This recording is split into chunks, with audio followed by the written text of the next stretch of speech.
Alex and his friends prepare for a raucous evening by getting drunk on milk and illegal substances in a cafe. The first thing the friends do is go to a neighborhood where homeless people are usually found. Alex hates old homeless people, especially if they are drunk, and then they come across just such an old man, drunk and begging for alms. The friends listen to his speech about why he leads such a life and is ready to die any day, and then brutally beat him up. After that, the quartet of Alex visits an abandoned casino where another gang caught a girl and wants to have some fun with her. Having noticed Alex and his cronies, the bandits forget about the girl and rush into a fight. Alex and his company come out the winners of the brawl. The friends have caught their courage. They rush down a country road in a sports car. The friends run into a lighted sign that says house, somewhere in the middle of nowhere. In that house lives an elderly writer and his young wife. Alex and his cronies, wearing masks, trick their way into the house. They tie up and beat the writer, and then enjoy his wife in front of him while singing a song. Having finished their lawlessness, they go back to the cafe to replenish their energy. On a nearby sofa, the TV studio's employees gathered together. Among them was a singer. She sang several lines, dazzling Alex, but his friend Dim did not appreciate her creativity. He was punched in the stomach by the leader. A showdown was brewing, but Dim saved himself at the last moment. Alex went home after having enjoyed the ultra-violence. He lives with his parents and goes to school. He hides his loot at night in a drawer under his bed. In another drawer he has a python. Alex loves Beethoven, especially his Ninth Symphony. He even has a portrait of the famous composer in his room. In the morning, Alex refuses to go to school and finds himself ill. When his parents leave for work, he rises from bed and sees a social worker in the next room. Alex's mother gave him the key to the apartment. He warns the boy not to go to jail, because it will affect the social worker's work. He hints that Alex and his friends were kind of identified last night by the bandits they beat up when they were driven away in the ambulance. Who wants to save you from yourself? They tell him about the robberies they are going to pull, and it does not matter whether Alex will agree or not. He accepts their game, but on the way to the cafe he beats them up. Now power is in his hands again.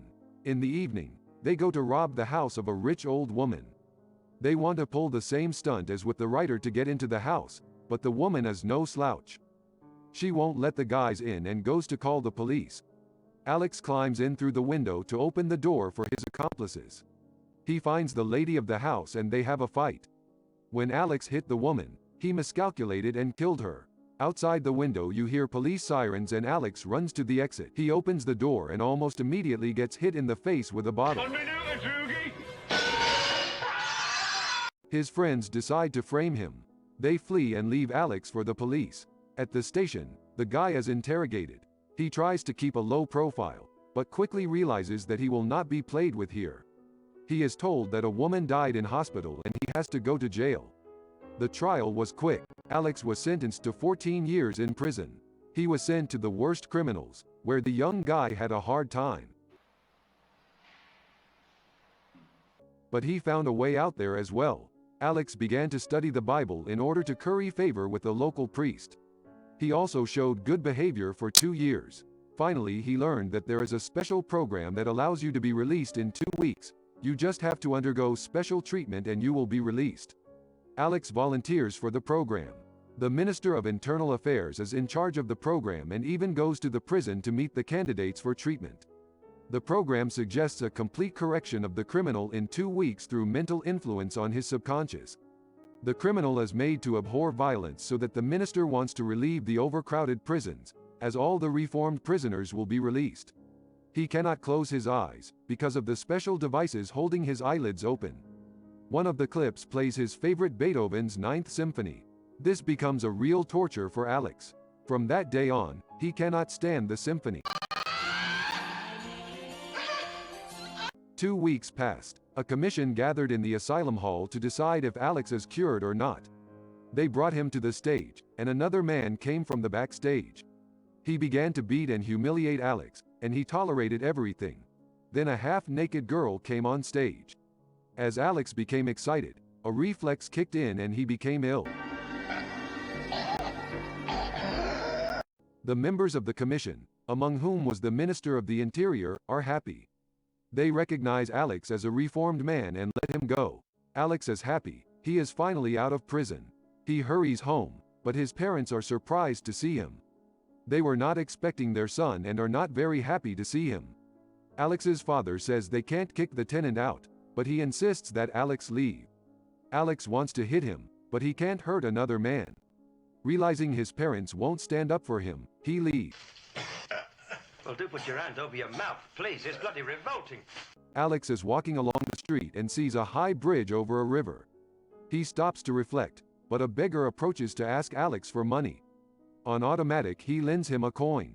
And then the homeless man recognizes him. He remembers how Alex and his cronies beat him up a few years ago. The homeless man rushes the guy, but he wants to leave. He is not ready to resist, but he cannot leave. The old man calls the other beggars for help and they start beating Alex, who is writhing in agony. They disperse the homeless, get the guy up and recognize him. The sergeants are his old friends. They gave up robbery after school and joined the police. They decide to teach a lesson to the former leader of their gang. They handcuff him and take him to the backwoods. Then Alex's former friends beat him and torture him by putting his head underwater. When they are done, the cops uncuff him and leave. It's pouring rain. Alex is freezing, exhausted. He walks at random and comes to the house of the same writer whose wife he took by force a few years ago.